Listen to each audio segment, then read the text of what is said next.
Okay, good afternoon, everybody. Welcome to today's Audit Committee meeting. First item on the agenda is election of the chair. So I have to ask, are there any nominations, please? Mr. White, please. Thank you. Have we had a seconder? Super. Are there any other nominations, please? Okay, so we're just going to put a quick form in the chat bar, so as you can vote on that. Just bear with a second.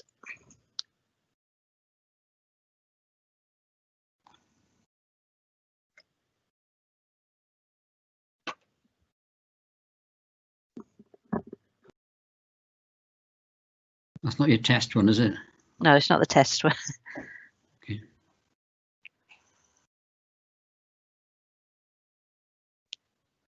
Not that one either, sorry.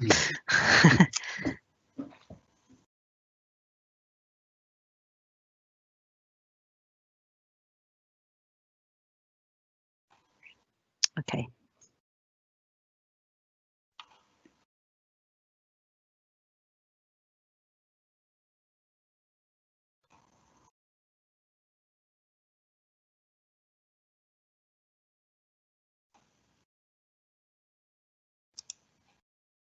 Nearly there.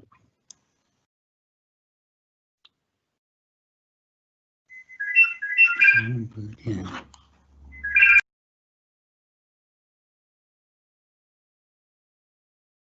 Okay, the voting box is in the chat bar.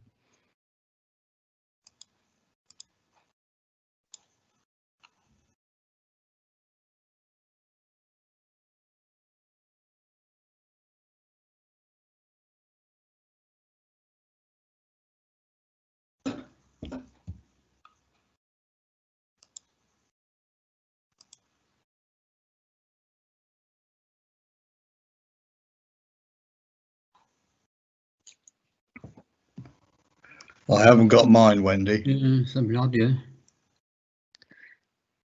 At the top of your page, there should be the option to open your chat bar.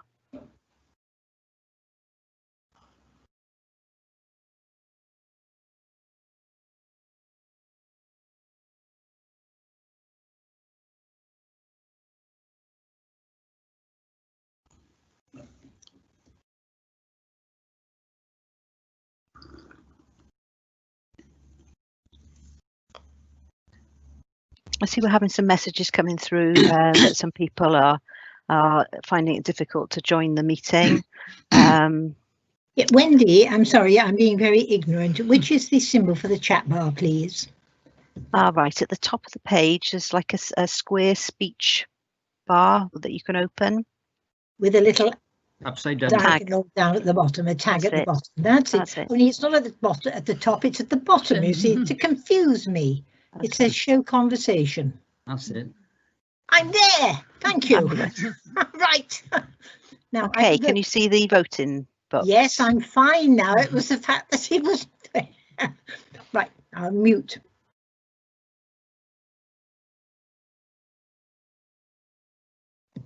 Wendy, I can't find mine. I'm in favour of.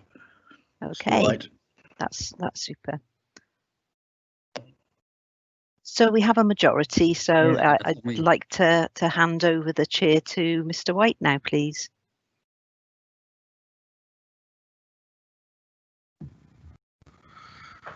Good morning, Wendy, and good morning, everyone at the meeting. Hello, everyone.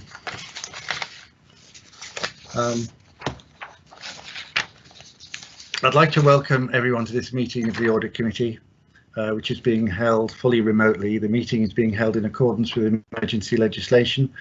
It enables the council to hold council meetings remotely alongside the council's constitution, and ensures that the council can continue to operate and make democratic decisions in an open and transparent way. I would like to remind members that this meeting is being live streamed to the public, and can I request that you all switch off your cameras and mute your microphones when you are not speaking directly to the committee, to ensure there is no unnecessary background noise. All sections of the members' code of conduct still apply to members in this virtual meeting environment and are as applicable now as they are in a traditional meeting setting. Can I also remind members to ensure that the chat function is switched on? Should they wish to speak on a particular item, a raise your hand facility will appear in the chat. Please indicate your request to speak there, and I will invite you to speak at the relevant point in the meeting, where you would then unmute your microphone and switch your camera back on. I would like to make it clear that any decision made in this fully remote meeting should be considered the same as any other decision of the Audit Committee, provided that the meeting remains quorate and meets its legislative requirement to make a decision, regardless of whether a member of this meeting is unable to cast their vote due to technical issues. The decision of the committee will remain valid. For the purposes of everyone participating in this meeting and watching on the live stream, councillors in attendance today, I believe, are Councillor Clark, Councillor Eason. I'm not sure about Councillor Feekins.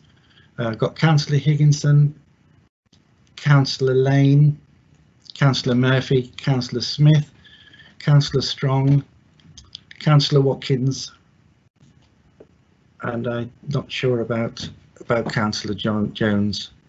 But these are the people I've clearly identified as councillors as being present. I have received no apologies for absence. If there are any other apologies that need to be recorded, please make this clear in the chat and they will be recorded in the minutes. Chair, is Councillor Lane with us? Councillor Lane, he's trying to get in, I think. I did see a couple of messages that some people were having difficulty connecting up, but he may be observing if he hasn't managed to make a direct connection. Thank you. Okay, now the agenda that we've got this morning has had these two new items added at the start: the election of chair and the appointment of the vice chair, which means if, like me, you've got the previous agenda, the item numbers will all have moved on too. We'll try and make that clear as we go along to which one we're talking.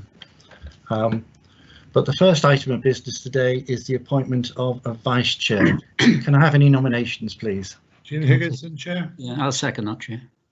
Right, we've got a nomination and a second for Jim Higginson. Are there any other nominations?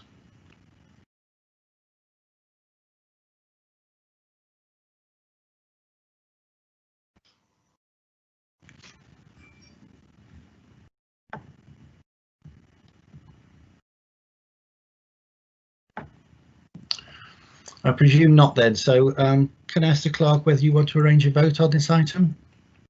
There should be a vote in the chat bar.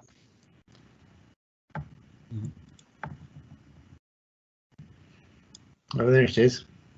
Oh, I got it, yeah.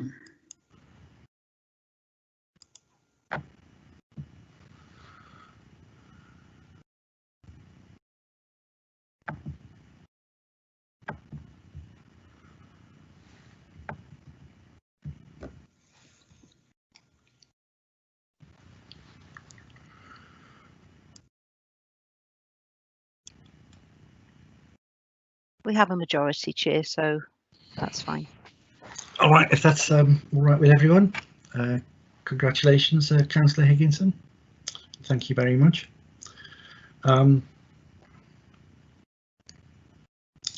Next item on the agenda would have been apologies for absence, which I've already covered.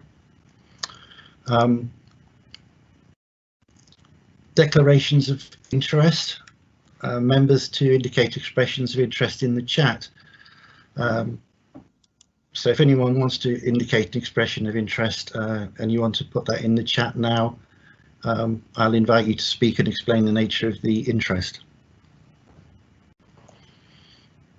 Of course, members can declare declarations of interest against items as we go along.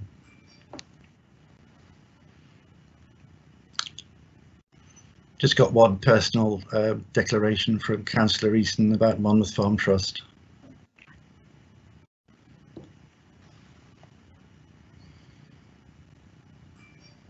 I'll move on then. The next item on the agenda would be the public open forum. I haven't been told that we have any questions from the public or members of the public attending. So unless someone puts me right on that, I'll just say there are no members of the public present to ask questions.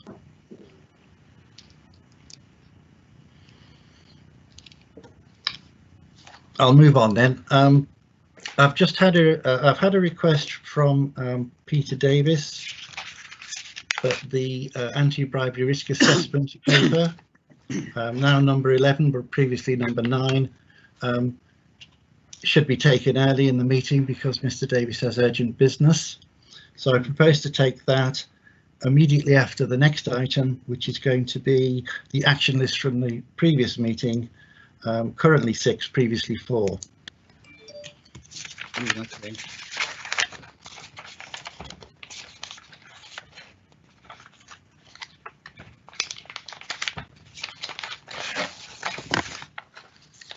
Now, so far as the action list from the previous meeting goes, I think you'll find that all of the items mainly have been put onto the forward work plan.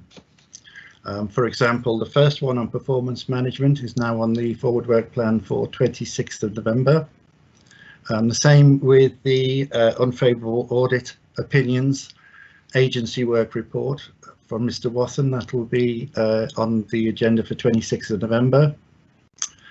There was an item from the annual review investment committee, but it was noted at the last meeting of the committee that this to be subject to annual review in the first quarter of 2021. So we've now got that on the forward work plan for the 25th of March. The audit committee self-assessment, which is down to Andrew Wathen, is on the forward work plan for 26th of November. And so far as the annual report is concerned, I can tell you that it was presented to full council on the 10th of September. So I would suggest we just note these as pending and on the forward work plan. But if anyone wants to add anything at this stage, please go ahead. I move that, Chair. Thank you.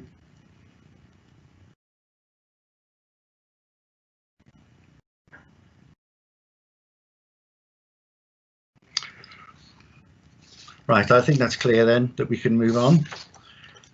So I'd like to hand over to Mr. Davis now, who's going to give us a presentation on the anti-bribery risk assessment. So over to you.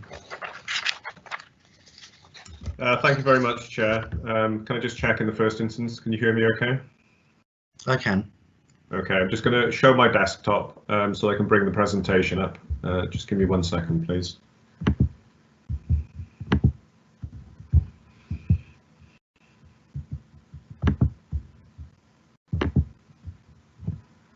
And again, can I just confirm that that can be seen? Yes, yeah, that's fine, Pete. Okay, thank you very much. And thank you, Chair. Just to initially update the committee just in terms of the reasoning and the rationale for this item coming in front of them today. Members of the committee will remember, and in fact the committee itself has had rightly interest in our progress with compliance around anti-bribery, fraud and corruption.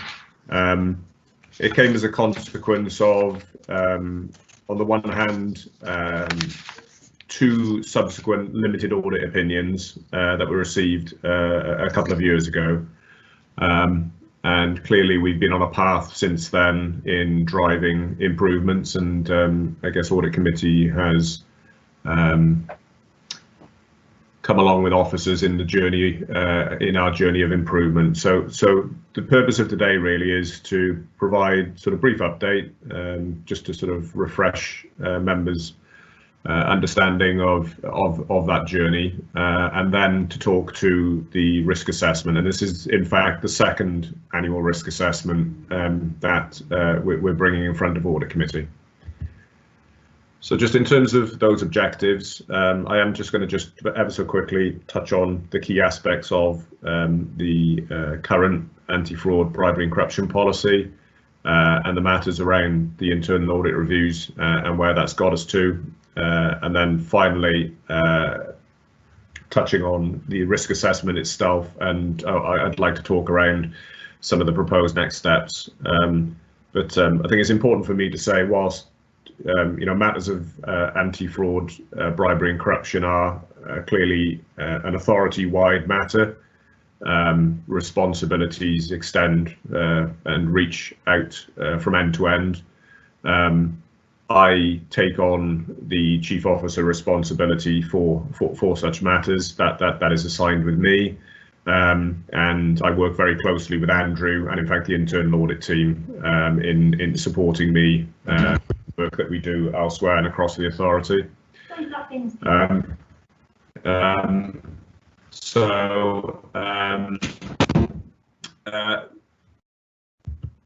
terms of the current policy itself, that was approved consistent with when the first limited audit of opinion came through. It's back in March 2017. It's still fit for purpose, still fully compliant with the most recent legislation. And I think the important parts just to highlight here, and with our colleagues from Audit Wales joining us for Audit Committee today, Audit Wales themselves have very recently and during, I guess, the extent of the pandemic, they have produced a number of blogs and a report that's been very well received by the sector, and that sort of outlines many of the things, I guess, that we have focused on ourselves as an authority in the last 2 or 3 years in terms of making sure that our arrangements are, and particularly to that first sub-bullet, that we are encouraging that culture that deters fraud, bribery and corruption. And again, making sure that our policy suite and in fact our response is equally consistent in terms of dealing with any allegations and making sure that they are looked at with the seriousness that they need to be and acted upon where necessary.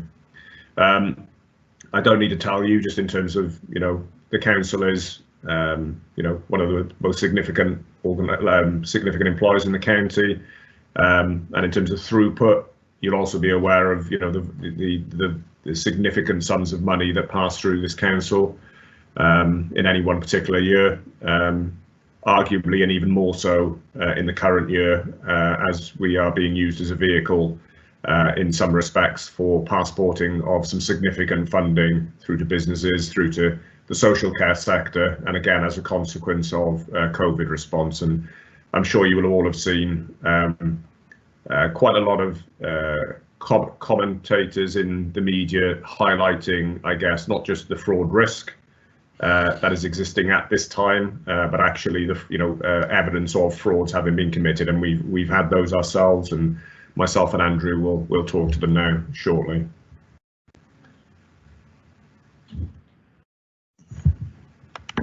Apologies, there we go. So just in terms of, I guess, where we've come from and been to, 2017 was, I guess, that point in time when Andrew, an internal audit, concluded their initial assessment of our anti-fraud, corruption and bribery arrangements, and we received a limited audit opinion, and members of the committee again have followed us on that journey and that drive for improvement, not just from May 2017 but subsequently in May 2018, when improvements hadn't been satisfactorily made, and where we sat down with leadership, with DMTs, and ensured that there was a proper and full understanding of the gaps that needed to be addressed. And we've been making those strides forwards since then. It was pleasing to note then that in 2019, with the follow-up audit that internal audit undertook, we came out of having a limited opinion. We achieved a reasonable opinion, but it's important to stress that, you know, things don't stop there. There were still recommendations that needed to be acted upon, regardless of the fact that you know, we'd moved out of a limited opinion. And as I said earlier, this today is the second annual risk assessment. The first of those was presented to Audit Committee back in September of last year. So just in terms of, I guess, the risk environment, and I guess if we just set COVID aside, you know, it's certainly the case, and Andrew can confirm is it being the case that, you know, the level of fraud, you know, continues to be at that low level.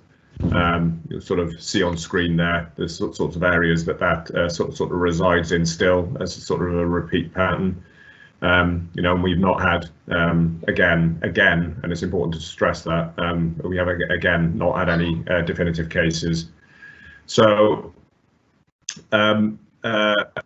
but against that backdrop, and I guess, Andrew, I'll just bring you in just in a moment, just in and around the frauds that we have encountered as a consequence of us administering the business grants for Welsh Government, which were obviously needing to be done at speed in order to get those out to those businesses that desperately needed that funding. But you know, we have, as it says there, we've encountered fraudulent payments, and we've both been successful in terms of prevention, some element of recovery as well.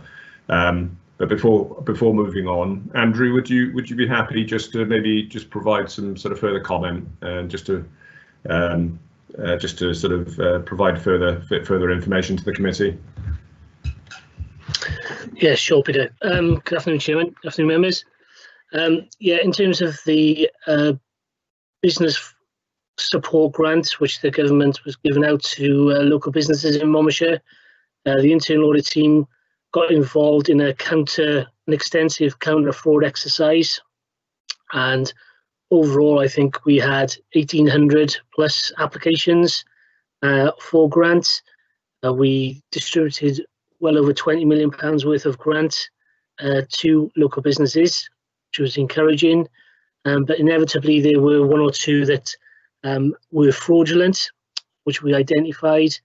So as the team were involved, we identified just over £120,000 of fraud and stopped it from going out of the organisation, which is really good. Unfortunately, just before we got involved, the process kicked off, like Peter said, because of an urgency, a requirement, and around about 100 grand's worth of fraud did go out of the organisation.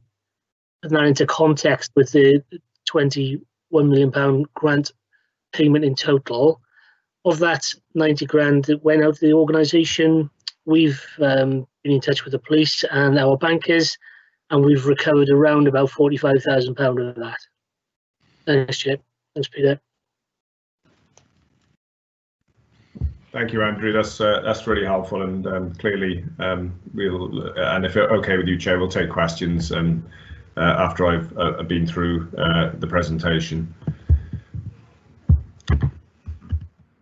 So I guess before I just walk members through the risk assessment and the areas that we continue to identify and work on, it's important just to sort of highlight that, you know, risk does present itself across, you know, an array of areas, and, you know, they're sort of listed out there on the screen, but certainly around procurement activity, and again, given when we talk about throughput of money and where the risk exists, naturally it presents itself significantly there, but in fact also, and as can be seen there, in and around planning and licensing decisions. That's not saying that we have such activity occurring. It is clearly and simply just to highlight where the risk is around that. Bribery, clearly in the current environment, there is pressure on income generation, on contract awards. There's a lot of stress and strain within the organisation, certainly within the economy, and so people's motivations are clearly affected in that sort of situation. So it's really important just to highlight that need for heightened awareness. And then finally, and on that point of awareness, the point around new starters, and in fact the organisation at large, and them having both an awareness and certainly with new starters, that the sort of anti-fraud, bribery and corruption training is being provided through our induction process. In terms of mitigations, it's a conversation that I've recently been working through with Andrew, and separately on the agenda is the audit plan for the remainder of this year, which Andrew will be talking to later on in the meeting. But it's important to highlight, and it's a matter that we agreed, in fact, as an audit committee last year. It was agreed that we continue to have that ongoing follow-up work in and around our sort of fraud, bribery and corruption sort of activity. And I think key is making sure that there's a correlation, a very strong correlation between the scope of that audit work and the work that Andrew's team undertakes in the next 6 months, and in fact the risks that are identified in the risk assessment. And the important thing to highlight here is that you can have a really good control environment in place. You can have really good policies. They can be up to date. They can address and outline all the necessary expectations and controls that you would want. But the important thing here is to make sure that practice follows that. And I think the conversation I've been having with Andrew really is that the scope of that audit work looks to, at the very least, go in at the higher risk areas, and let's test out to ensure that practice actually follows that. And I guess if there is any natural concerns that result from that piece of work, it will be brought back into audit committee, because transparency is important. And secondly, it may instigate further work again, depending on what shortcomings are identified through that piece of work. But clearly, and beyond that, my point of earlier, the fact that we've moved away from a limited audit opinion, we're not being complacent. Those recommendations, they still feature because they are still existing risks within the risk assessment, and the work's ongoing. So, Chair, at the back of the slide deck, which will be available to members at any event, there are in fact 12. Through the three slides there are 12 what I would see in my role as the key risks. A number of them I would provide comfort to you are low, in the sense of the first risk around a designated officer, well, that is in fact me, so as long as that continues, that remains a low risk, and certainly is the case in terms of the policy being in place and being fit for purpose. The fact that we've got risk assessments coming into committee again looks to address that particular risk in terms of looking at likelihood.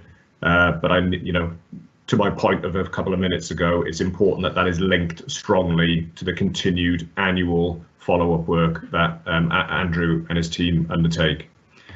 In terms of induction training, that is a continued risk, and I would suggest that is a slightly heightened risk at the moment.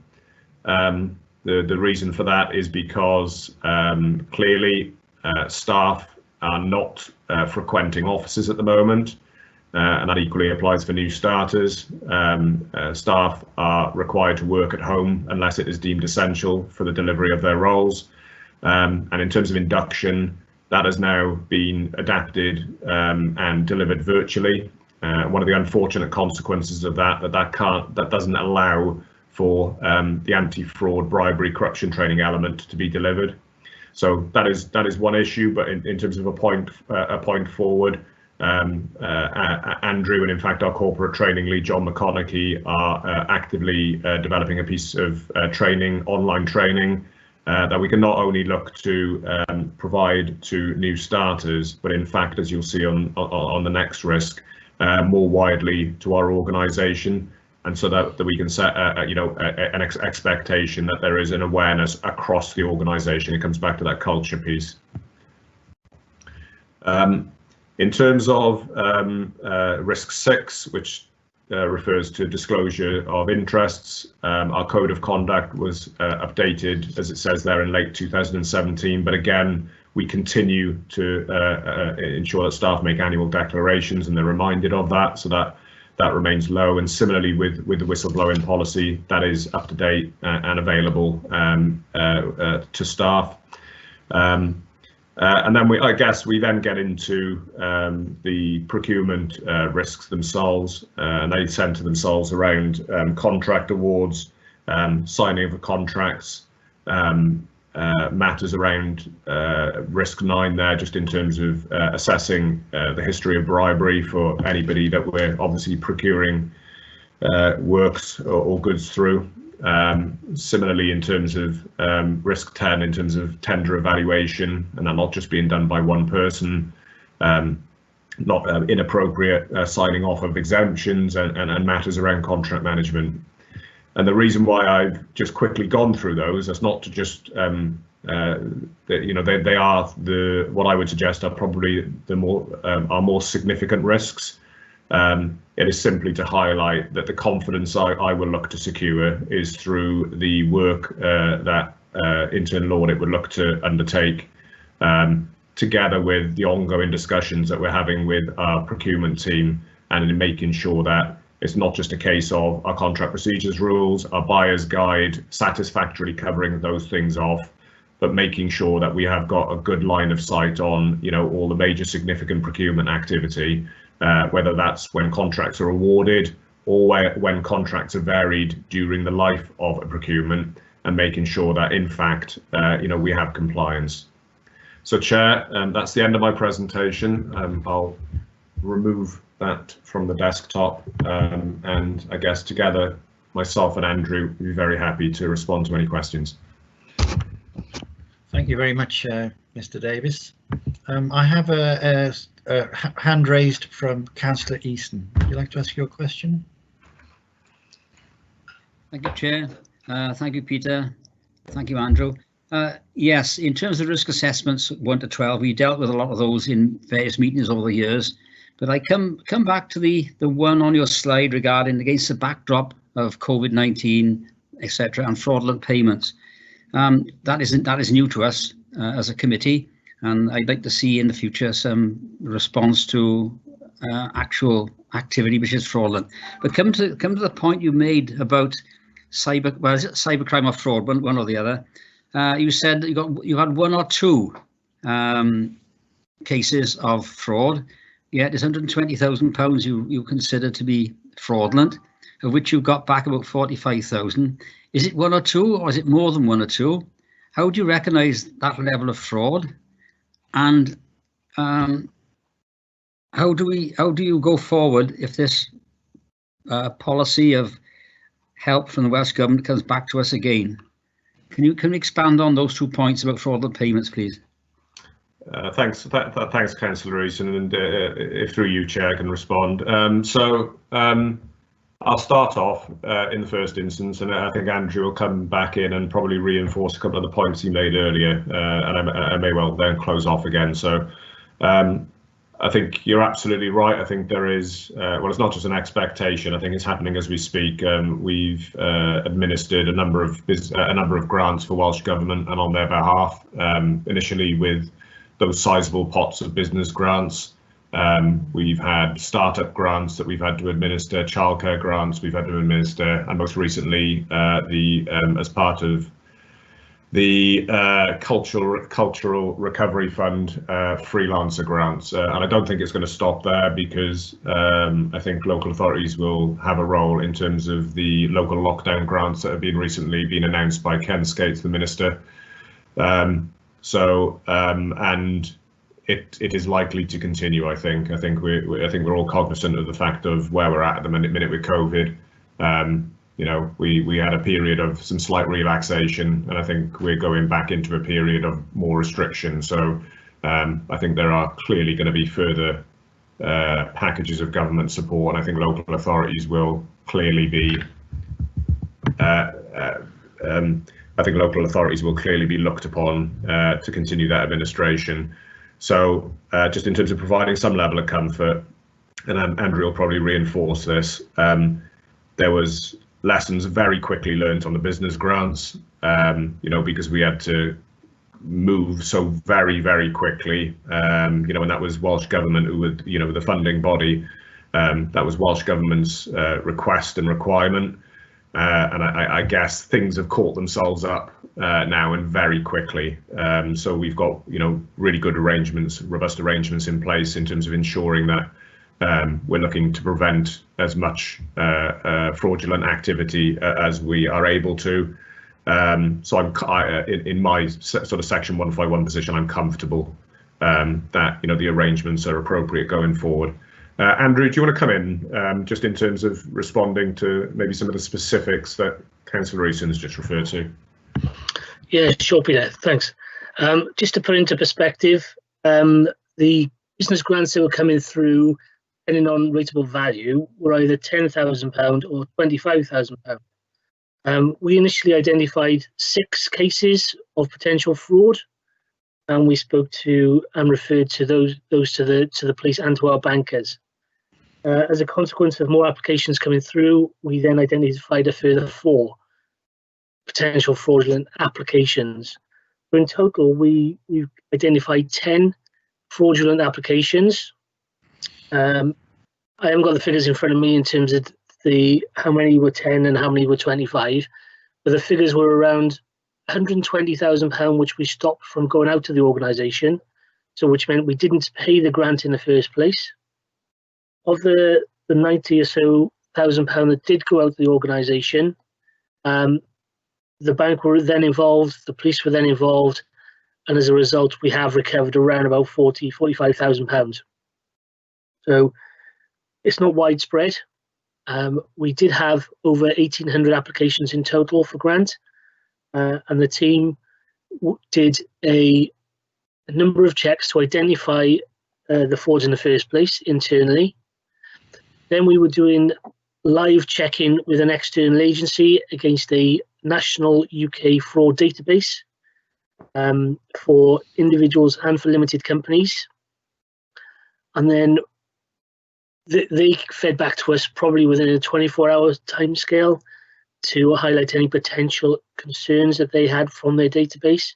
We had very few positive hits, so that was good news for us. And then we also undertook a retrospective check as well. So anything that had been paid out in terms of grants before the internal audit team got involved, we then ran all of those items through the external database check. So in total, we ran all 1,800 plus applications through the counter fraud checks, and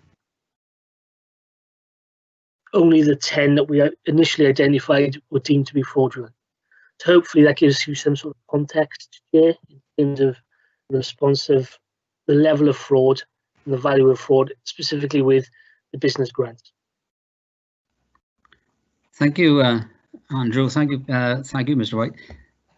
There's a new set of grants. Trying to get my head around this. There's a new set of grants come out from the Treasury, which is open to fraud. Have any of those hit Monmouthshire County Council, or are they just appertaining to new business in England? So I think, Councillor Easton, I think as was sort of touched on in my last input, you know, we've had a variety of grant funding streams that we've had to administer, either for Welsh Government, because in fact, and just to be clear, Welsh Government hold the responsibility for any consequential funding that comes through from UK Government and Whitehall. It will be Welsh Government that determines the packages of funding support that it looks to put in place to support the Welsh economy. So it's Welsh Government that we've been sort of dealing with. But I think the key point, and to your point, is that, look, fraud risk exists for any funding that comes through. And it's not just, the most recent announcement by Rishi Sunak. It is every allocation of fund, it is all funding pots to which local authorities have been asked to administer those funds on behalf of others, because we're being used as a pass-through agent in order to pass that funding into businesses, into care providers, etc. So I think Andrew's already reassured you, I think, of the process and the arrangements that we have in place to ensure that we look to identify, where possible, any fraudulent payments. Just probably important, Chair, just to sort of highlight that, in fact, any losses borne in terms of the frauds that Andrew's referred to, those are in fact borne by Welsh Government. They are not borne by the council. So that's probably just worth noting that. Thank you very much, Mr. Davis. I've got a hand up from Phil Murphy. Peter's just answered my question, Chair, so you can move on. All right. And also one from Andrew Wathand. Is that, do you want to come in again? Thanks, Chairman. And just to give you some more assurance, startup grants were for £2,500, and they were limited in that we had a limited pot of money, and it was more or less coming on a first come first serve basis. Once we reached our quota, that was it. We couldn't give out any additional monies. And anything that we felt was fraudulent, we stopped the payment. So we just didn't make the payment within the startup grants. There's also other grants which Peter referred to. They're about a similar value, £2,500. We'll be doing the same in terms of if we deem it to be an attempted fraud, because we're going to ask for various documentation, assurance that the application is legitimate. If we feel it's not, then we just won't make the grant payment out. Thank you, Chairman. Thank you very much, Andrew. Yeah, thank you, Chair. Well, thank you to everyone who's participated in that discussion. I think then I should move on to the next item on the agenda, which I'm going to take,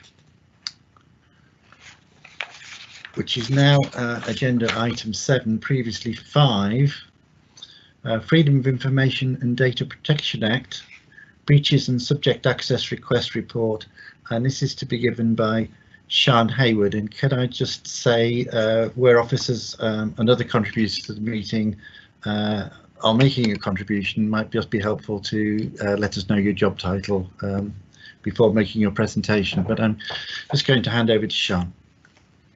Yes, good afternoon, everybody. My name is Sian Hayward and I'm Head of Digital Services. You've got the report in front of you for GDPR, data breaches, freedom of information and subject access requests. It is in a slightly different format to the previous ones you might have received at committee. And that's because the responsibility for these functions has now moved into the Digital Programme Office.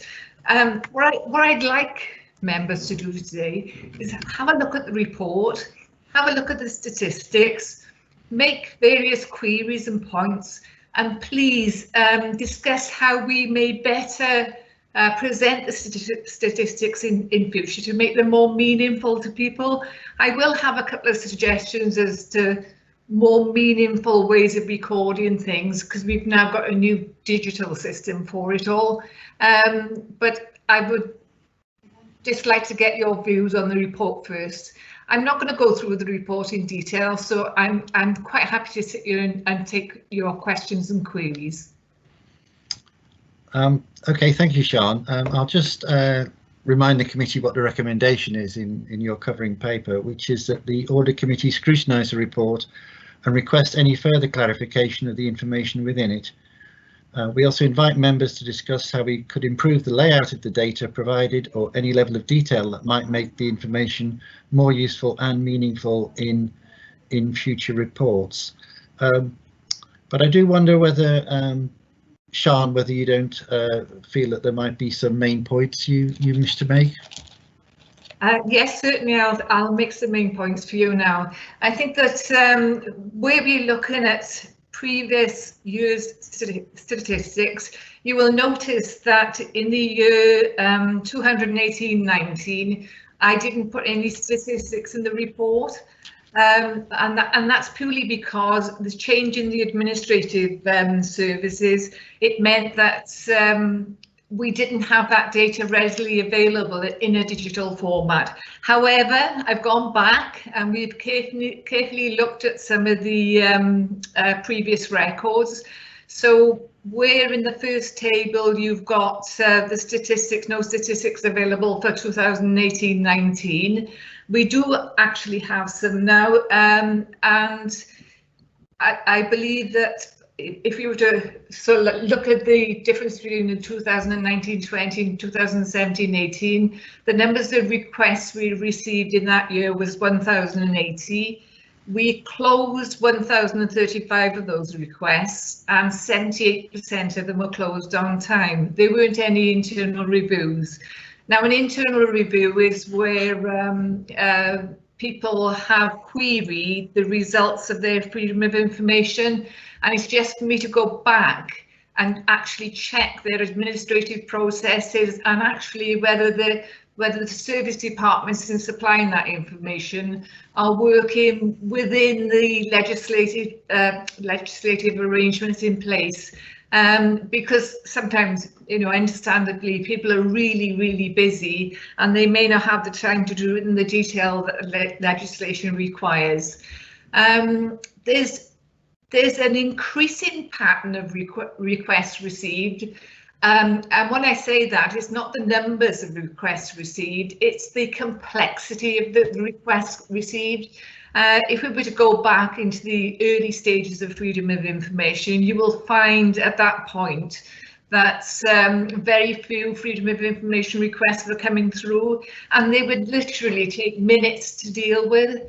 Now we're getting freedom of information requests coming through with multiple details from multiple services that we have to, you know, even on a spreadsheet basis, that we have to collate and bring back to the requester, and the complexity of the information that they require is also is increasing. So for me, the number of requests received isn't an indication of the amount of effort and work that actually goes into the freedom of information requests. I think that probably a better measure going forward would be to see the size of the request. Because actually we could split them into small, medium or large, or even from the amount of hours that it's taken everybody to actually collect that information for us. So I wouldn't want to mislead members to think that requests received were decreasing and that we didn't need as much resource to actually get that done. I think you'll notice as well that the requests that were closed on time is actually decreasing from the target that we have of 90%, and that's in part due to the complexity of the requests themselves as well. Even though the Digital Programme Office has employees that collate all of this information, the actual information is provided by the service areas.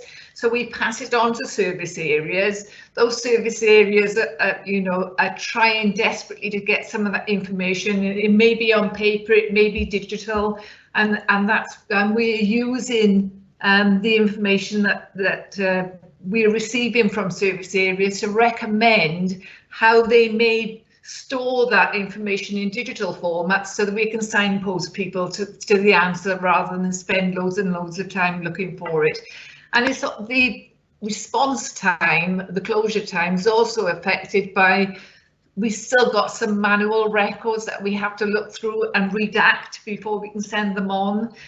So that increases the amount of time that it takes to actually process that request. So that's the statistics relating to freedom of information requests. I don't know whether members have any questions at that point. Well, I do have one person's raised their hand. It's Councillor Eason, so I'll bring him in now. Thank you, Chair. Thank you, Sean. 4.4 on your report regarding schools and the am I live? Yes, you are. Okay. Reporting schools and the GDPR breaches in schools, you say they're quite high, and you've set a process out where you're getting on top of it. Why do you believe schools were in that position, and how long do you believe it'll be before they're in compliance? That's the first question. The second question is about not so much about FOI, but there's nothing in the report about complaints. Do they come in this report anywhere? Complaints, a procedure, and a timescale for responses? That's my two questions, really. Okay, I'll deal with the complaints one first. That's subject to a separate report that comes from our customer services. The freedom of information and data breaches and things used to sit in customer services as well, but because of the increasing complexity of the digital interaction, that's when it passed over to us. So you'll get the customer complaints on a separate report to Audit Committee. And then your first question actually is about the schools and GDPR in schools. It's quite difficult to explain, but whereas the authority as a whole is its own what's called data controller, so that means that we have control over all of the data across the authority, that isn't the same for schools. So each individual school is its own data controller, and that being the case, schools don't have to report on anything to do with these reports, which is done on a corporate basis. They're responsible for reporting to the ICO themselves. However, schools club together, and we recognise that they may be having difficulties dealing with the complexity of the legislation, and we've now appointed a special schools GDPR officer who used to be one of our former head teachers, so she knows the education service really well. And since she's been in post, she's been out into all of the schools, training them, raising an awareness of data governance issues, and that's been having a really positive effect. It may seem like a negative effect. The positive effect is that they're taking freedom of information requests, data breaches far more seriously now, so it's actually increasing the numbers. Does that answer your question, Councillor Eason? Yes, this is that. Thank you, Chair. Right, thank you for that. I had a question for you, Sean. I understand that there are a number of not particularly significant data breaches taking place, and I was wondering to what extent staff are made aware of the potential for data breaches and what training they receive. Okay. Yes, since we've taken over it for freedom of information governance, all of that sort of stuff in the digital program office, we've been producing a number of what we call training sways, where all of the training is done electronically, and that just doesn't cover the legislation. That also covers cyber breaches, like electronic breaches, people's behaviour, password management. All of that is slotted into the training portfolio that we've released. It used to be done on a sort of like a basis where everybody would come into County Hall and receive the training. We recognise that not all employees work 9 till 5, so doing it electronically with a form of quiz at the end of it, so we can determine whether they've actually understood that training in some shape or form, is the most effective way of us doing the training. Also, we concentrate on the areas of highest risk. We are well aware that a number of our breaches occur in for instance, social care or highways, or some of our freedom of information requests are concentrated on certain areas. So we're targeting our training towards those areas which have the highest security risks then, in effect, or where their knowledge of GDPR needs a little bit of updating and how they comply with the legislation. Does that answer your question? Yes, it does. Yes, that's fine. Thank you very much. Did you have anything else you wanted to add to your presentation, Sian? Not really. I think that it's worth me mentioning about subject access requests. Now, subject access requests at the moment are still dealt with within the customer complaints department, purely and simply because they were formerly seen as a way of people getting information or making a complaint. Again, the complexity of the subject access requests has gone off the scale, absolutely off the scale. So, and some of the requests, particularly in children's services area, where we have to keep records back for 99 years, actually, when they go up to the adults' records as well, relies on the people going back and searching through the archives then for paper documents, redacting all the information. The complexity of those subject access requests is off the scale, and it's really affecting the service area's ability to actually get on with the day job. So you know, we don't see that that's going to change anytime soon, but we're doing our best to digitise all of the information so it makes it easier for us to respond. I think that's all I would like to highlight in my report. So if there's no further questions, well, I have got another hand up from Councillor Smith. Yes, go on. I'm just getting myself. Why? I'm coming. I am there. I'm gone. It doesn't matter about seeing me if you can hear me.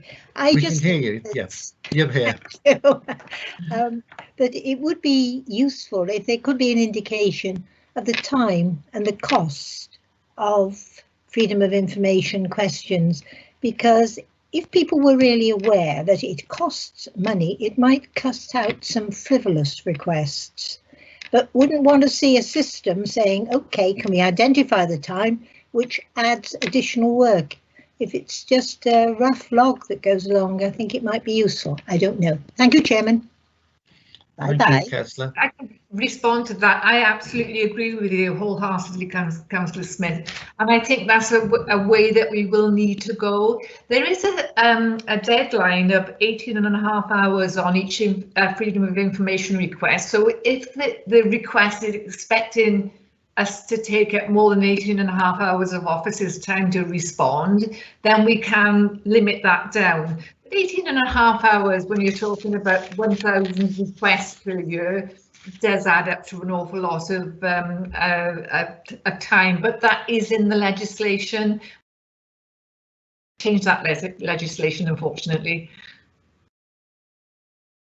Well, thank you for the information about what the limit is. It's interesting to know. Well, thank you very much then for that item. Unless there are any other comments or objections being made by members of the committee, I'm going to say that the committee has carried out the recommendations to scrutinise your report. So thank you very much. Many thanks. Thank you. I'll move on to the next agenda item then, which is agenda item 8, formerly agenda item number 6.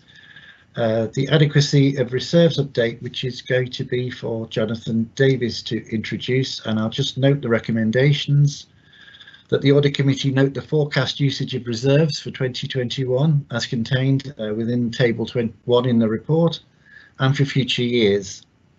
And the Audit Committee note the decline in earmark reserve balances and that the reserves protocol in 2015 slowed and stabilised balances, albeit at levels which have limited opportunities for significant investment to meet one-off costs to invest and transform services. So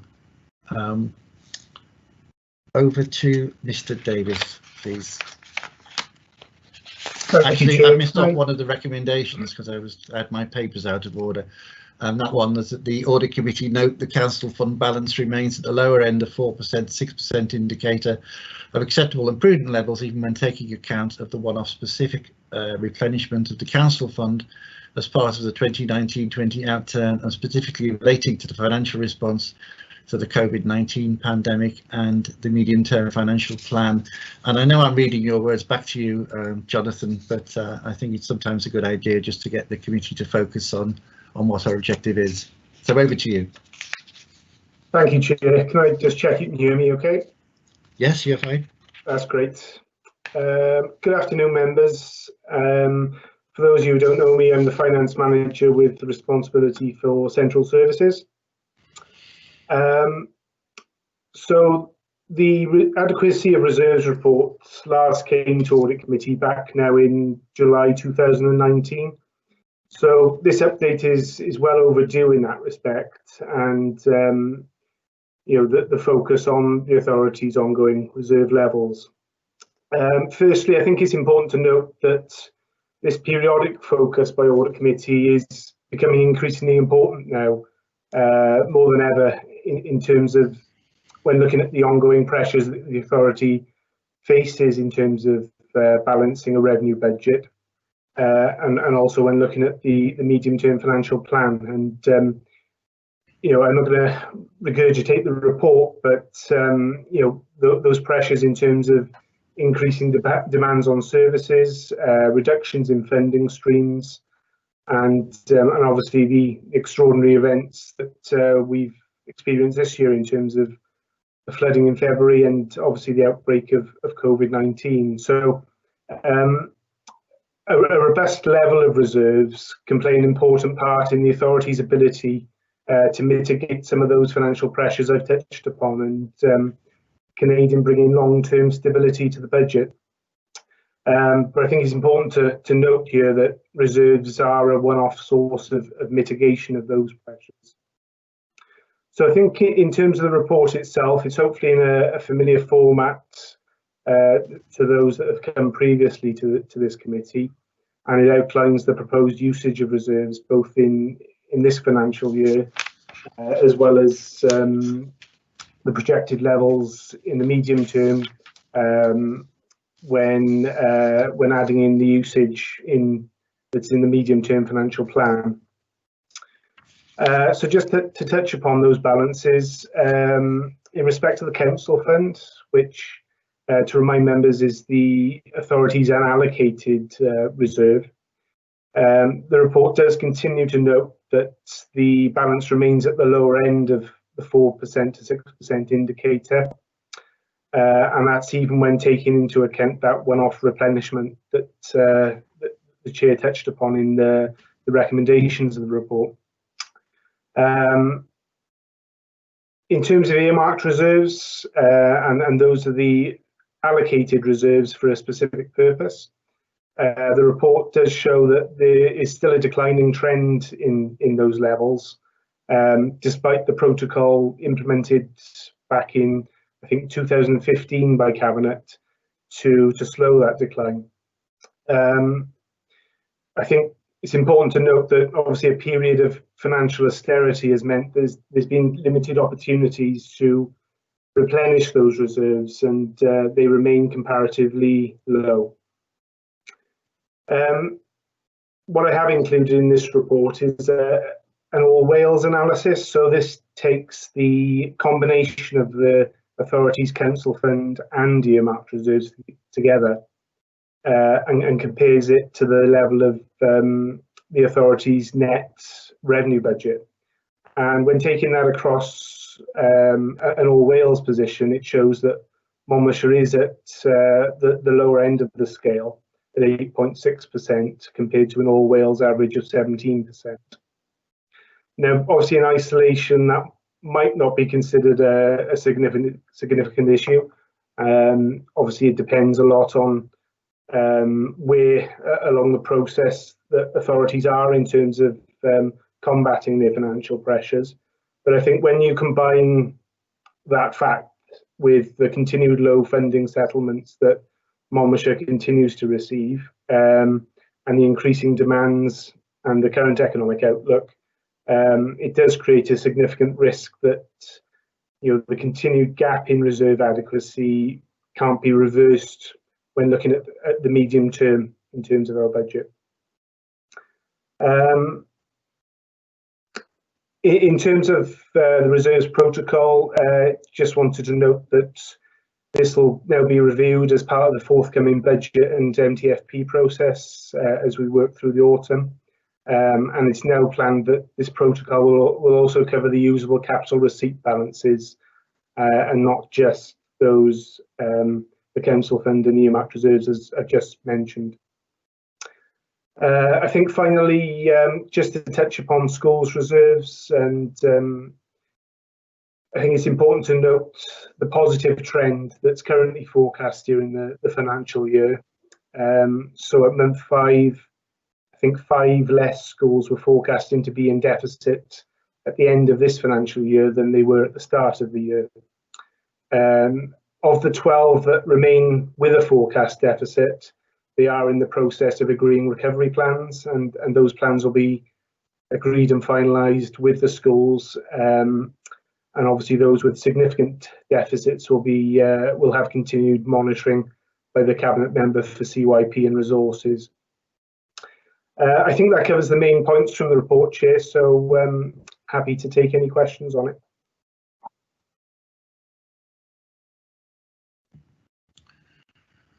Thank you, Jonathan. Yes, I'll leave that open now to questions and observations from any committee members who wish to make a contribution. My hand's up, Chair, I think. I'm very happy for you to ask a question. Yeah, is my hand up there? Well, I've not got it on my screen, but I might be looking at the wrong part. Adequacy of reserve. Yeah, I think we're on the right bit of the agenda. Aren't we? Adequacy of reserves. Yes. The question, Jonathan, is to do with the schools. You mentioned there's 12 schools still in a deficit situation. Of the 4 comprehensives, Monmouth is very high. Caldicot and Cheps are very high, but because of the loan situation at Abergavenny Cluster of £250,000, it shows that the school is actually in a surplus situation.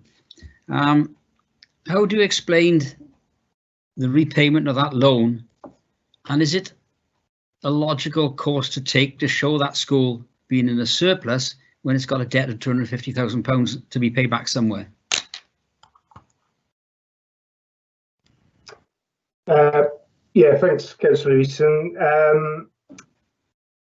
Yes, as you say, the loan there that has been agreed of 250,000 does, I guess, artificially push those figures into surplus for that cluster.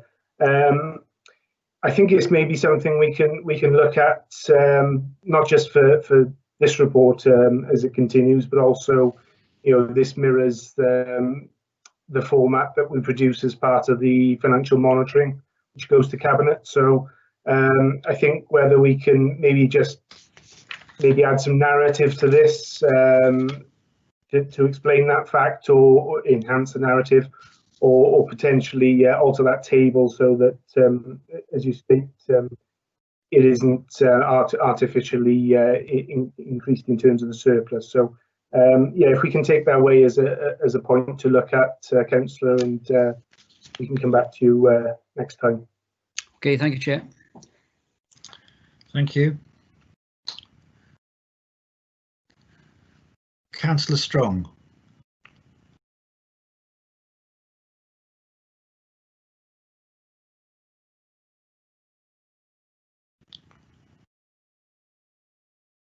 You may need to turn your microphone on, Councillor.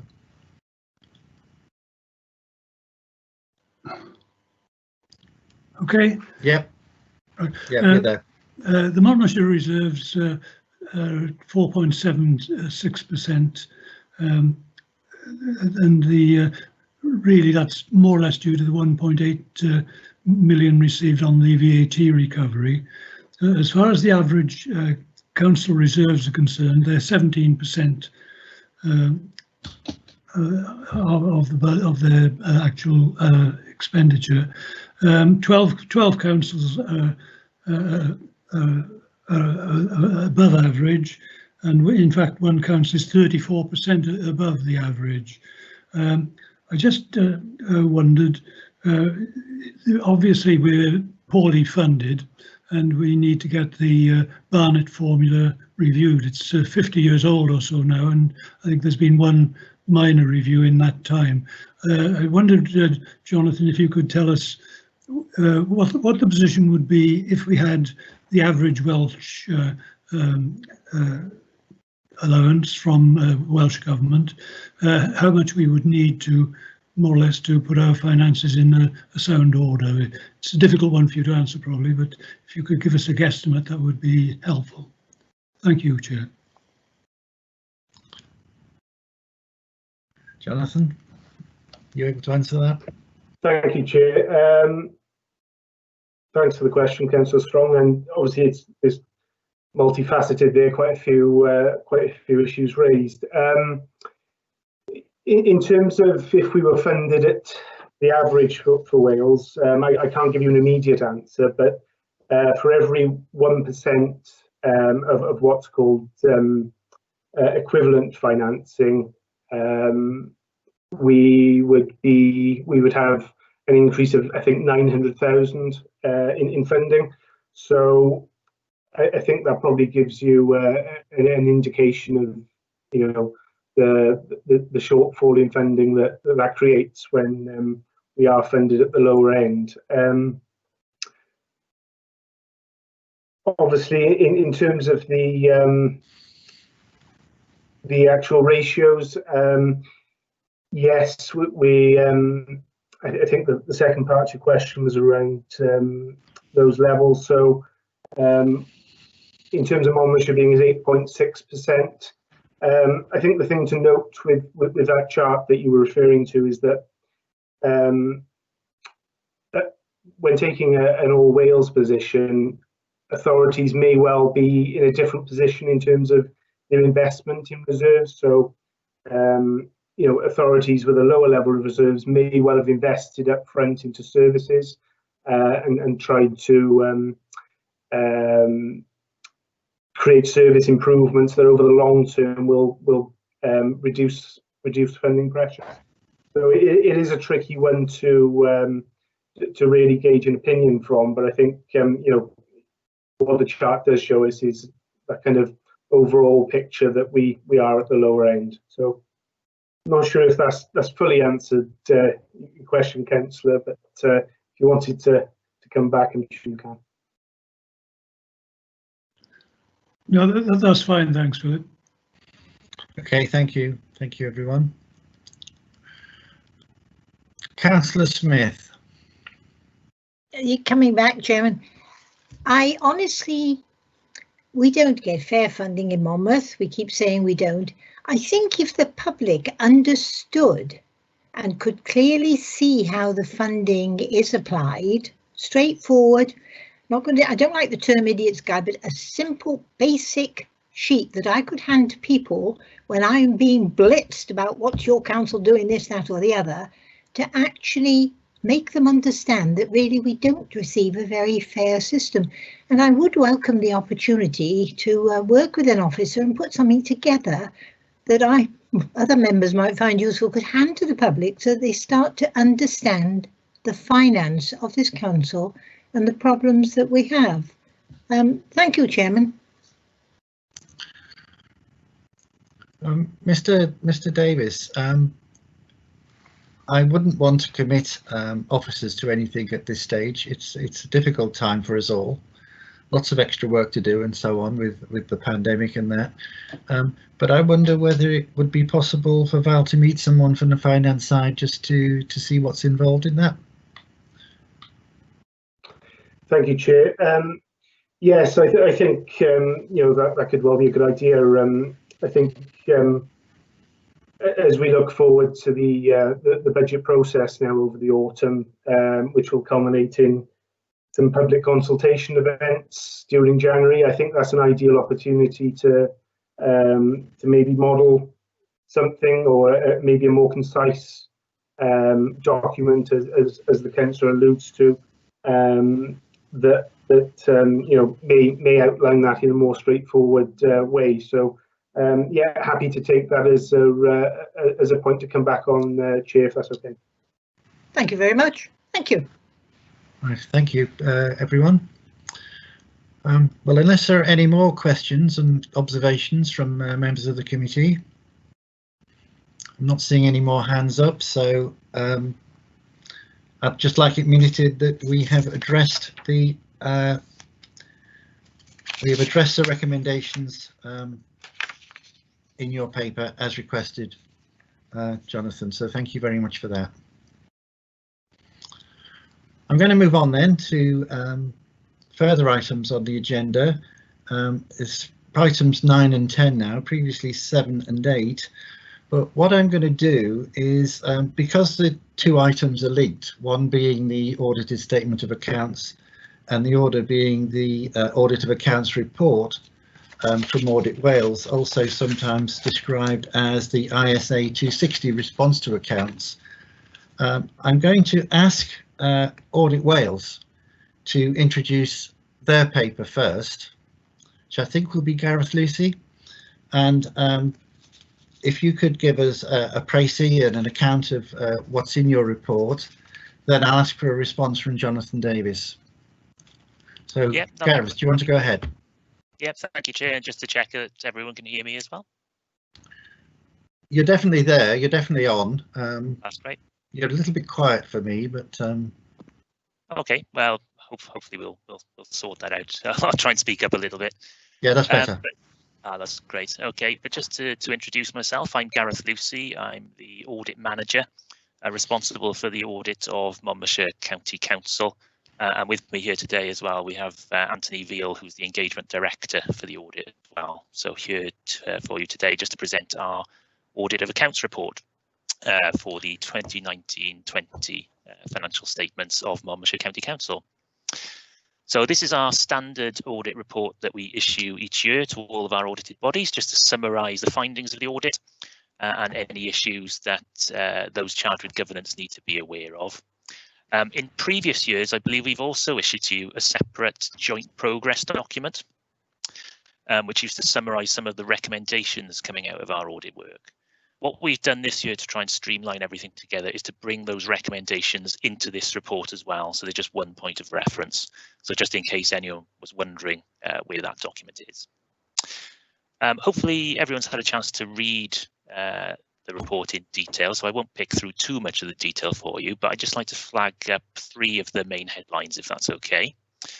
The first one, which is the main headline, is that we're proposing to issue an unqualified, that's a clean audit opinion on the Council's 1920 financial statements, which is obviously good news. The audit certificate that we intend to issue is held within Appendix 2 of the report towards the back. And that is largely in standard format, but there's just a slight change this year that I just wanted to make everyone aware of, and that's that there are 2 emphasis of matter paragraphs, as they're so called, within the audit certificate itself. These don't affect the overall opinion.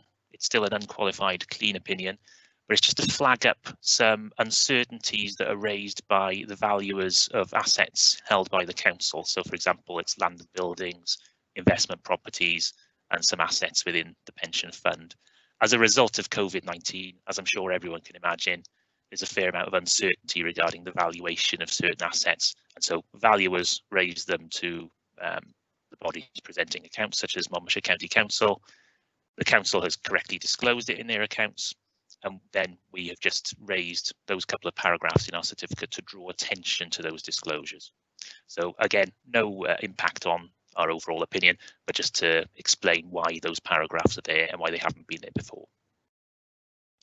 The second area to bring to your attention is our detailed audit findings.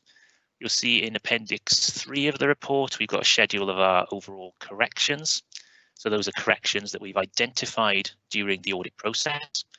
The committee will have seen the draft accounts presented earlier in the year.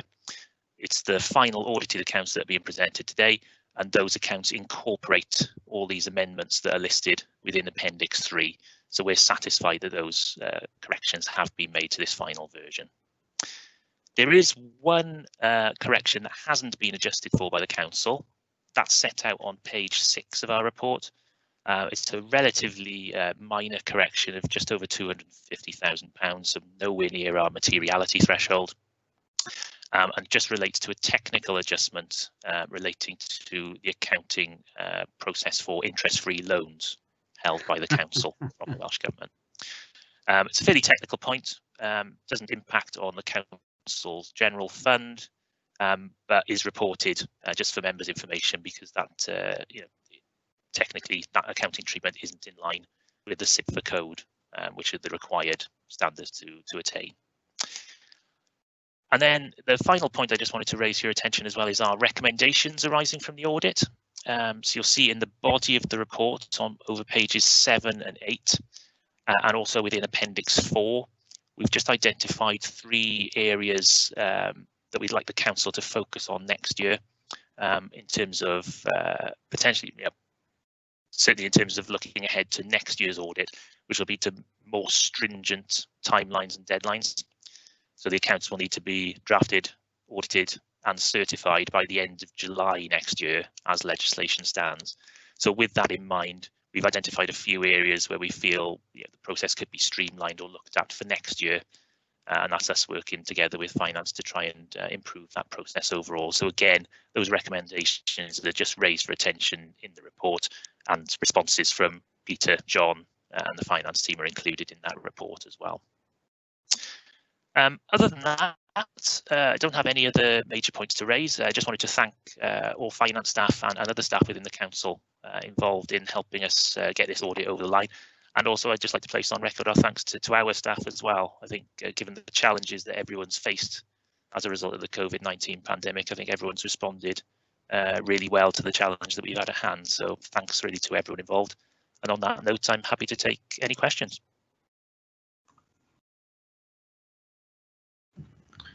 Right, thank you, Gareth. I'm going to go back to Jonathan Davis now, because I think this is appropriate, because I think his covering note addresses a number of the points that you've just raised, or certainly things that you put in your report.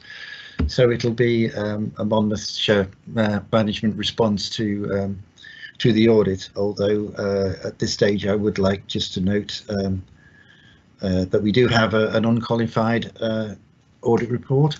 And thank you to everyone for all the work that's gone into this. But I'd like to go back to Jonathan Davis now, just noting that we do have a recommendation that the final audited Monmouthshire County Council Statement of Accounts for 29/20 be reviewed in conjunction with the Audit Wales ISA 260 Audit of Accounts report and endorsed to the full council. So can I pass this over to Jonathan, please? Thank you, Chair, and thanks, Gareth, for introducing that audit report. And I think, firstly, Chair, I just wanted to recognise from our end and thank Gareth and the Audit Wales team for their support and cooperation during this audit. Has been a very difficult year in terms of the process and the circumstances around it, and the team there at Audit Wales, the dedication has been much appreciated in terms of getting us across the line in terms of the audit report. In terms of the process, the audit process itself, that's been ongoing during the summer, and that has culminated in this audited set of accounts which has been presented. It's fair to say, I think, that throughout the audit process, the authorities faced significant resourcing issues in terms of the conflicting pressures that have come on stream from COVID-19. And also we had an unexpected early retirement of a senior member of finance staff. So, a really challenging set of circumstances. And I think have to note that the statutory deadline to publish our audited accounts of the 15th of September wasn't met. So we were required to publish a notice to that effect. It's a first for Monmouthshire, but it's not actually an uncommon occurrence nationally, and especially in this year of account where many authorities have been in a similar situation. In terms of the audit report itself, it's a very positive report overall. As has already been noted, an unqualified opinion, and I think that's especially pleasing given the circumstances the authority's been working under. Just wanted to recognise the hard work by the finance teams across the authority in getting this across the line. The adjustments and recommendations already mentioned by Gareth and highlighted in the audit report. I think we consider them fairly minor overall. The value of some of those adjustments may well seem significant to members of the committee when you look at them in isolation, but I think in the majority of cases, these were purely classification errors, and the net effect of the majority of those was zero. That being said, as ever, there's some learning points to take away from the process, and I think we need to review the recommendations that are listed there in the audit report and try and incorporate those into our year-end routines for this current financial year, so those issues don't reoccur. The authority's response, the management response to those recommendations, is noted both in the auditor's report in Appendix 4 and also in 4.3 of this covering report. I think it's fair to say the recommendations are largely accepted and they'll be acted upon accordingly. I think to finish, Chair, just wanted to note that following the scrutiny at this committee, the audited accounts will go forward for approval and signing by Council on the 22nd of October, and then they're scheduled to be signed off by Audit Wales on the 26th of October, all being well. I think that's it from me, Chair, so I'm happy to take any questions on the report or the accounts themselves.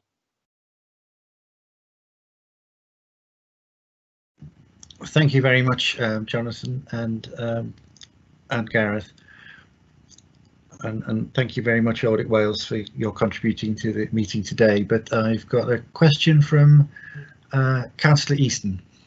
Yeah, thank you again, Chair. Mr. Lucy, I didn't pick up your comment about the £250,000 which is in the school budgets. Yeah, you feel it was a minor adjustment.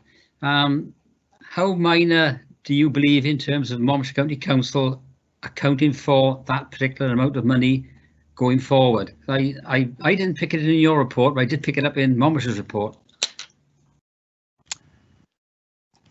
Yeah, sorry, Councillor Easton, just to clarify, so the £250,000 that we were relating to in our report wasn't actually relating to school balances, it was just relating to the accounting treatment of interest-free loans.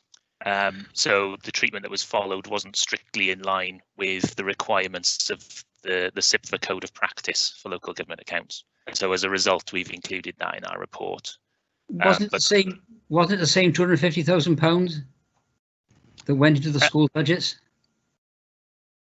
No, this is basically capital loans that were provided to the council. I don't know, Jonathan, if you wanted to come in on that as well, just to provide some further detail.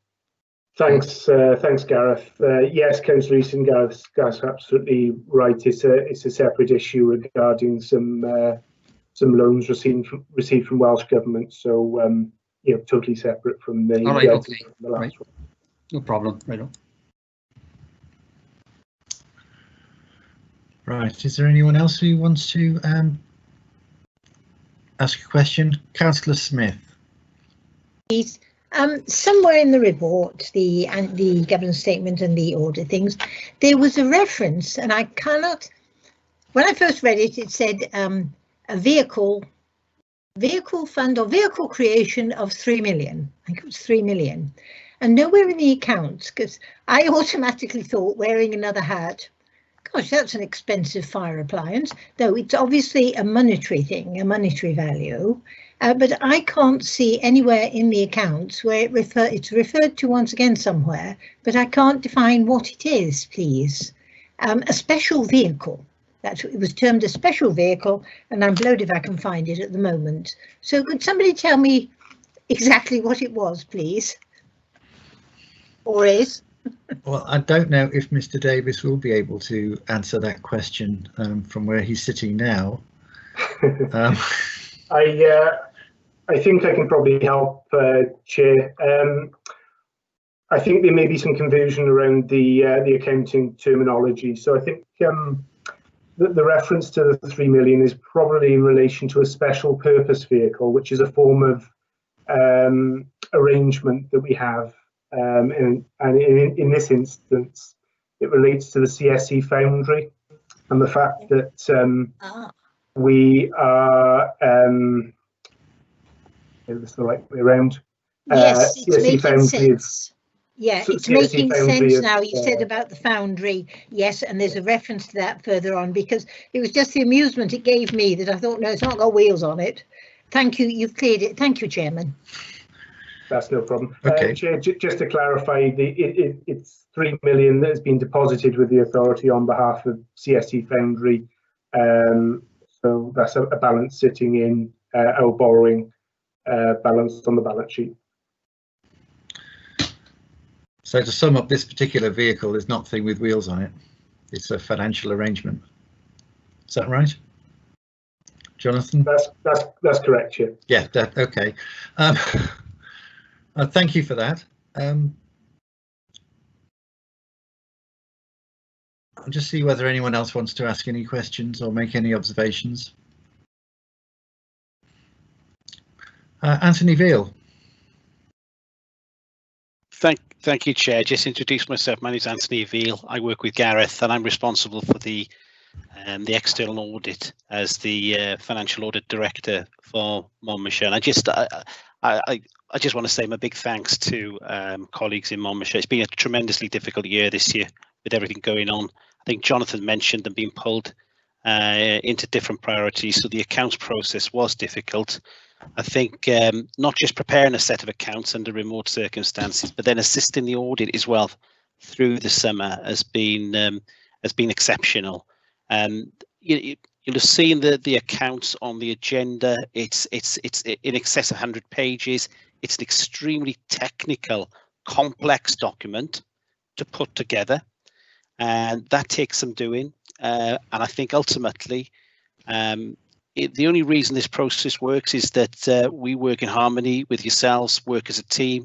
So just to pass on my specific thanks to the officers in Monmouthshire and under Peter's and Jonathan's supervision. So thank you very much. Thank you very much, Mr. Veal. Well, I'd like to just add the gratitude of the Audit Committee to everyone who's involved in this complex and very important piece of work, and to note the good outcome from the point of view of the authority. And just to note that as a result of our discussion, then we have reviewed the audited Monmouthshire County Council Statement of Accounts in conjunction with the Audit Wales ISA 260 Audit of Accounts Report and endorsed it to the full council. So that's the conclusion of the meeting as far as I can see. Did you have another comment you wanted to make, Val? Councillor Smith? No, that's fine. Yeah, okay, I saw another hand came up, but probably your earlier question. I think your microphone's off. Yeah, it keeps turning itself off. It's trying to shut me up, you see. It is an enormous amount of work has gone into this, and it's brought together a lot of things that over the years I've been aware of, whatever, clarified a lot of points. So yeah, whoever compiled this put a lot of effort in, and you've just said it's good. Thank you very much, officers. Thank you. I'll move on then, if I may.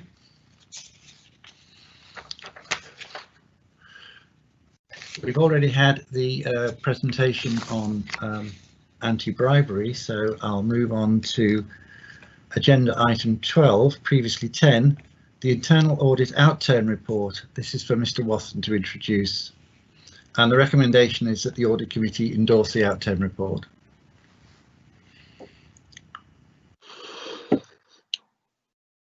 Okay, thank you, Chairman. I'm Andrew Watson. I'm the Chief Internal Auditor here at Monmouthshire. Good afternoon again, Chairman, members. The internal audit outturn report. This is my annual report and is twofold. Hopefully members will be familiar with the format of this report now, because it's the one that I've been presenting to Audit Committee for a number of years and gives you the assurance, hopefully, that you require on the adequacy of the internal control environment, governance arrangements and risk management processes in place within Monmouthshire, and is based on the internal audit work undertaken during the financial year. The report is twofold. It outlines the assurance levels, as I just mentioned, and also gives you an indication of the performance of my team during the year. The overview is that we identified and issued 29 audit opinions, ranging from substantial down through to limited in the year, and the overall opinion was that there was a reasonable level of assurance based on the work that we were undertaking. However, there were 9 reviews which were given limited assurance, and I'll come on to those in a moment. In terms of a performance side of things, we set a target of 82% completion of our audit plan for 1920, and we achieved 77% of that plan. Primarily impacted by COVID-19, where we all went into lockdown at the end of the year, where we tend to do a lot of finalisation and wrapping up, meant that we couldn't achieve as many of the audit jobs at the end of the year as we'd intended to do so. So just going into a little bit more detail here. As I said, the work is based on the opinion is based on 29 opinion audit jobs, but we do non-opinion work as well, and that is outlined in the appendix. In terms of the objectives of my team, we need to comply with the public sector internal audit standards and meet statutory requirements. We need to undertake risk-based assessments of the authority's internal control environment and contribute to the annual governance statement. We need to make sure there's proper sound financial stewardship across all services within the organisation.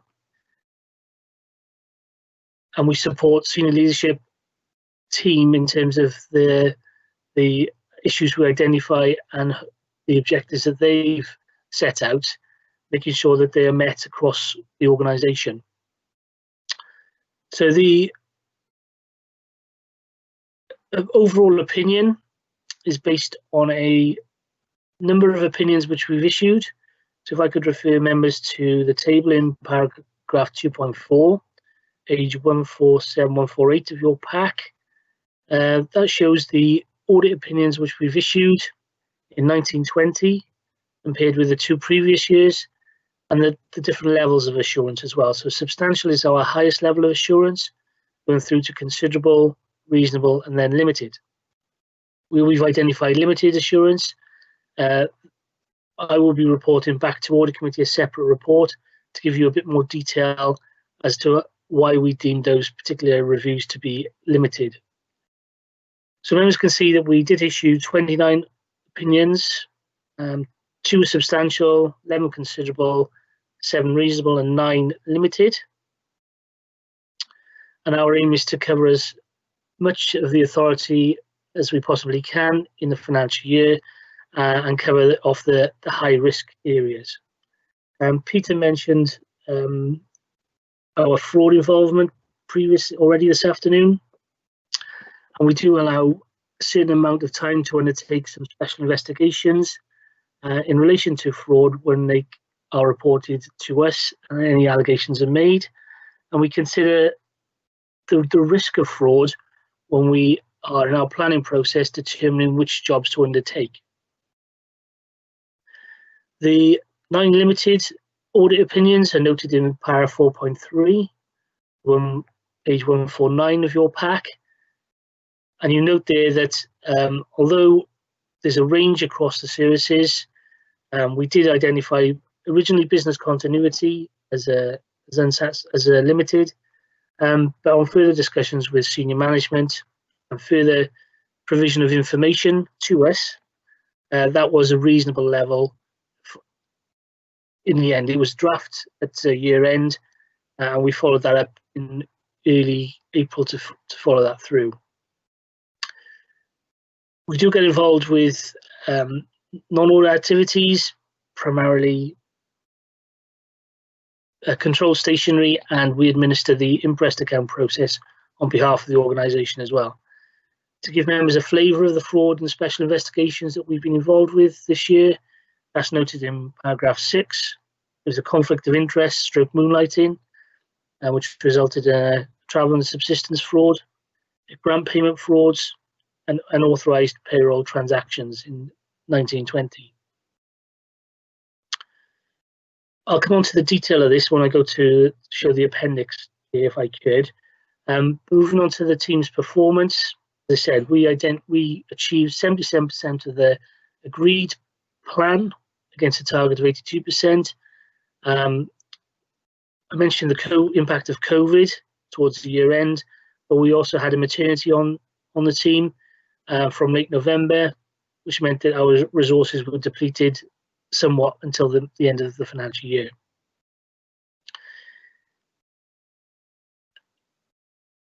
We've also been involved with NFI, putting together the annual governance statements and extensive work on external grant claim work, where we're asked to provide a certificate and either a qualified or unqualified opinion on the terms and conditions of that particular grant.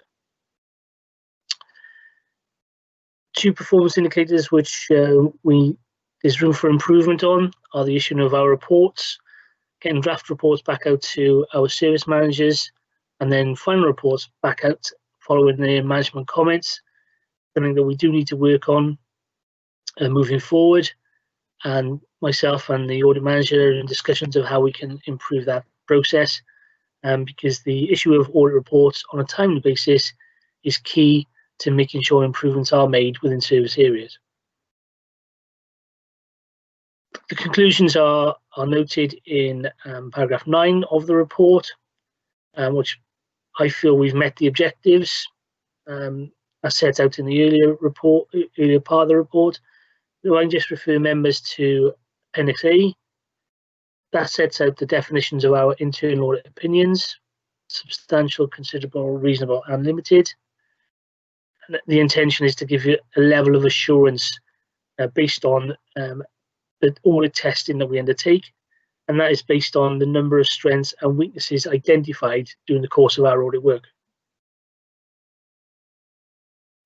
Appendix B identifies the individual jobs which we've undertaken during the year. So that shows in detail the number of substantial, considerable, reasonable, limited opinions issued, and the specific job title, and whether it was at draft or finalised at the year end, 31st of March.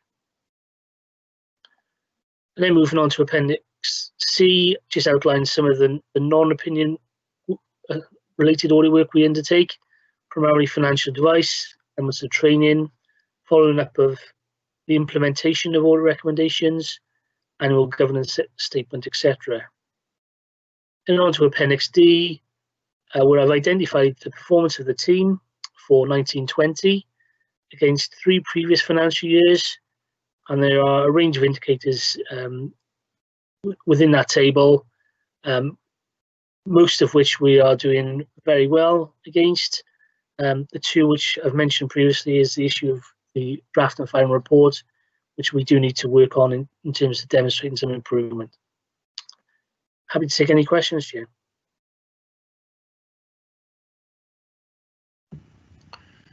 Thank you, Andrew.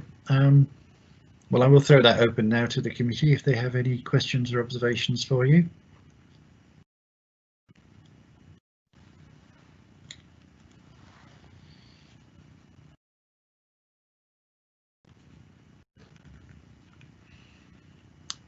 Councillor Smith.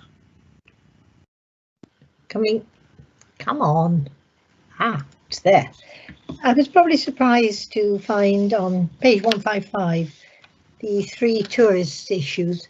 Why is there such a concern? It's a medium concern, it's not a high concern, but it seems strange to me there. Is there any sort of reason? Are we allowed to ask those questions?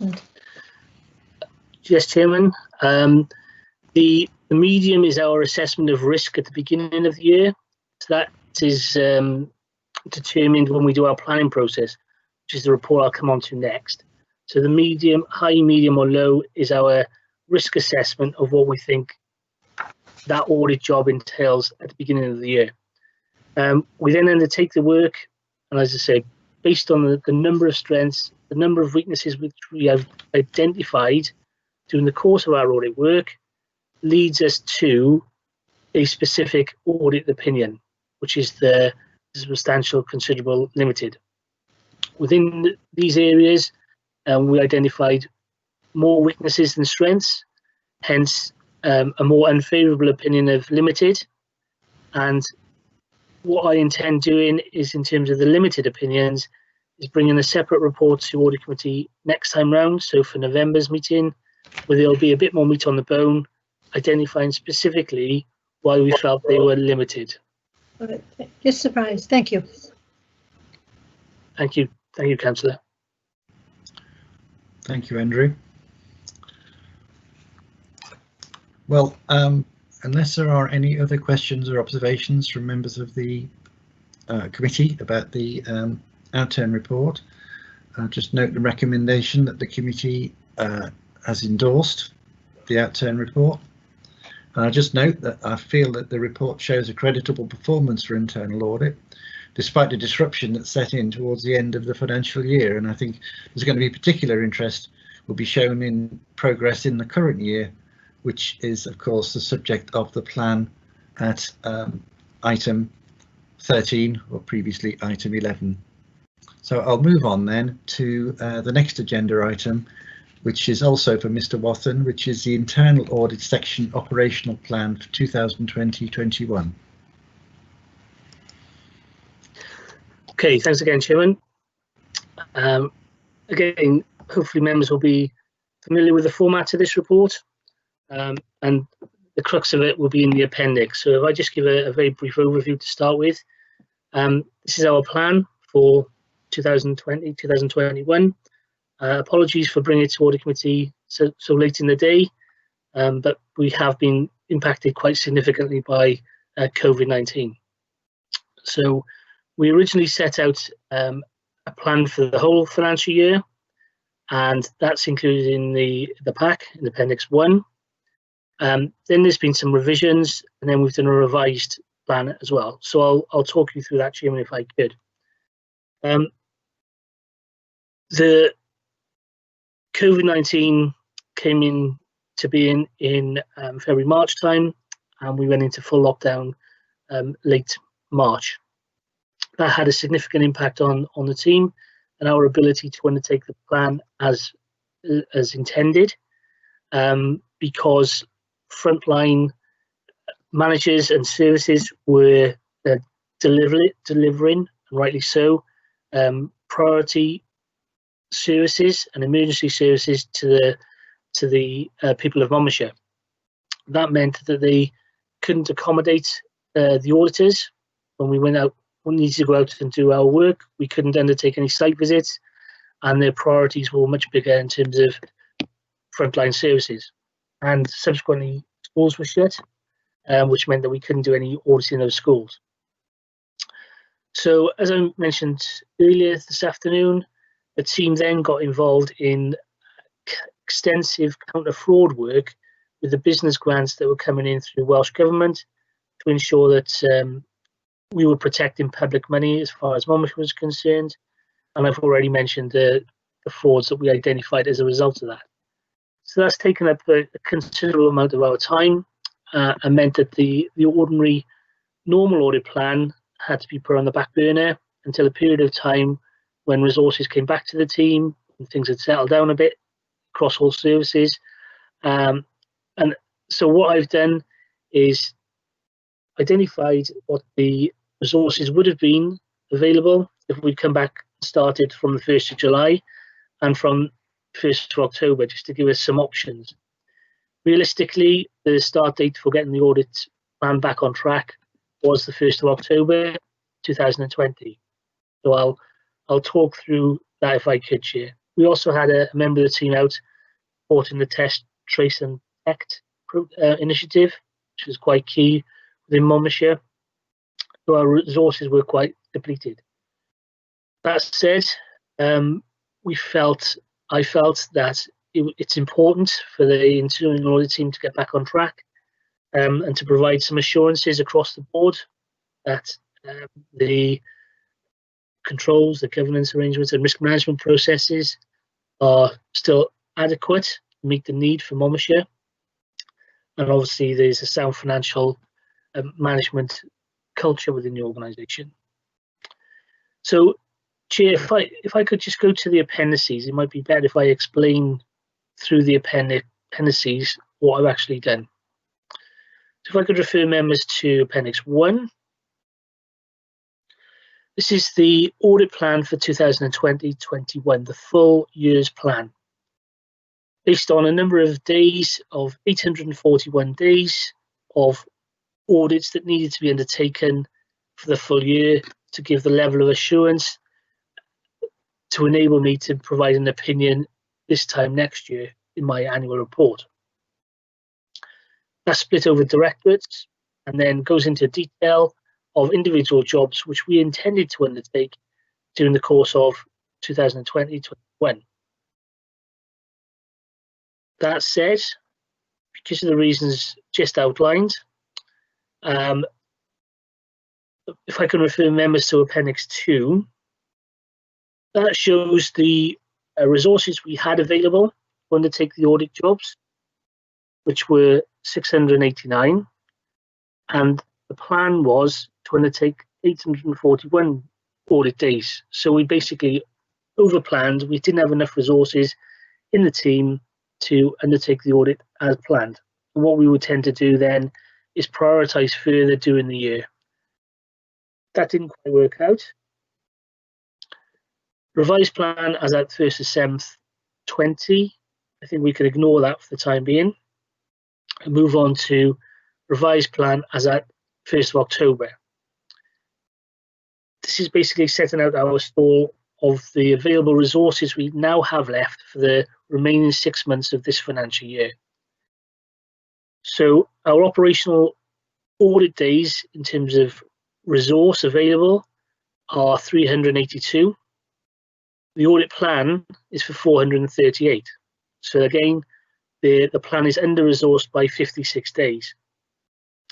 That does give us an element of flexibility of changing a couple of things, a couple of audit jobs, if things change as a result of the pandemic, where frontline staff may be otherwise occupied and have other priorities again, but also gives me the opportunity to assess the situation in around December time to see if we've got the right level of assurance already, or whether we need to buy in additional audit work, audit resource to complete the plan to give you the level of assurance required. So on that basis of 438 days, I've revised the plan, which is set out in Appendix 3. Again, try to give as much coverage as we could across the various directorates, and that's outlined in the summary. So what we've done, we've prioritised the audit work. We're going to concentrate on opinion-related work, and also picking up a point that Peter raised earlier. In our thought process and our planning process, we also identify the high-risk areas of potential fraud, and they will then be incorporated within the plan and our individual audit jobs. So the table in Appendix 3 is quite long-winded, but what we've done is shown a kind of before and after planning process. So we've got anything that's been highlighted, that means that the audit job was in the original audit plan for the full year, but now has been taken out for the remaining 6 months plan. So as you go through, there'll be highlighted lines, and that is where we've taken out audit jobs because we've reprioritized. The last two columns of the table is days and change, and that will be change from the original audit plan. So for example, the very first line is policy and governance and our audit advice. Originally, we planned to undertake 3 days. There's been a -1, so that the available time left to do that audit is now 2 days, and that's providing advice in that particular series. As members scroll down to the next page on 181, we'll note that there's a number of schools, excuse me, which are no longer included in the audit plan, and the number of days on the right-hand column has been reduced subsequently. Where we've identified jobs that will now not be done in the next 6 months, these will be incorporated in our planning process for 21-22, where we do a completely new risk assessment. Most of these jobs will be carried forward and built into that audit plan for the following financial year, but we will assess and review the situation just in case priorities have changed. We may need to incorporate other jobs, whichever higher priority or greater level of fraud risk or other risk. So that's how the plan has been compiled. Anything that's not highlighted shows the audit job which we will undertake in the next 6 months of 2021. And there are a few pages to go through, Chairman, but then we eventually come down to page 188, which ties in with the total number of days on the audit plan of 437.5, which equates back to the summary of 438, rounded up. And the resources we have are 50 days shy of that. So on that basis, Chairman, I'm happy to take any questions.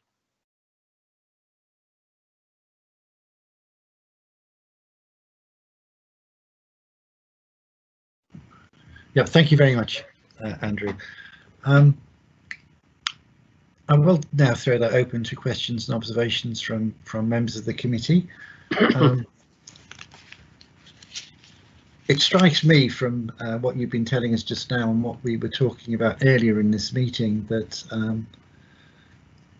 internal audit have been making a huge contribution to the changes that had to take place due to the pandemic outside of planned work, and I understand that mainly accounts for the reduction in available days for internal audit work over the whole year. I suppose it's really the responsibility of the chair of the audit committee to hope that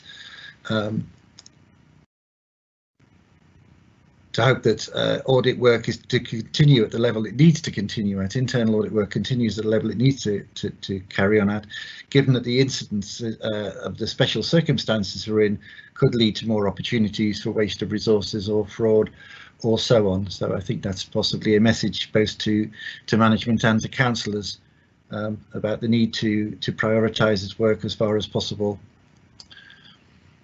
I've not any indications of anyone who wants to ask any questions at this point in time, Andrew. So unless people feel otherwise, I will just note that the Audit Committee has reviewed and approved the audit plan for 2021. So thank you very much for that. Thank you, Chairman. I'll move on then. The next agenda item is the forward work planner. I'm pleased now to see that that is well populated. I don't know if anybody has anything that they would like to pitch in at this point.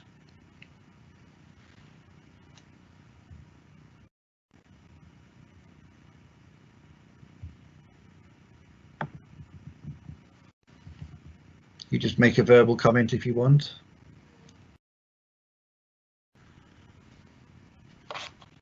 Okay, well, that's just for information then. I'll move on to the minutes of the meeting held on the 30th of July. Are there any issues with that, or would somebody like to nominate we accept the minutes? Move, Chair. Okay, I've got a move there from Councillor Murphy. Second, please. Chair. Second from Councillor Higginson, I believe. Okay, so we've accepted the minutes of the last meeting as a true record. I then need to note that the date of the next meeting will be the 26th of November.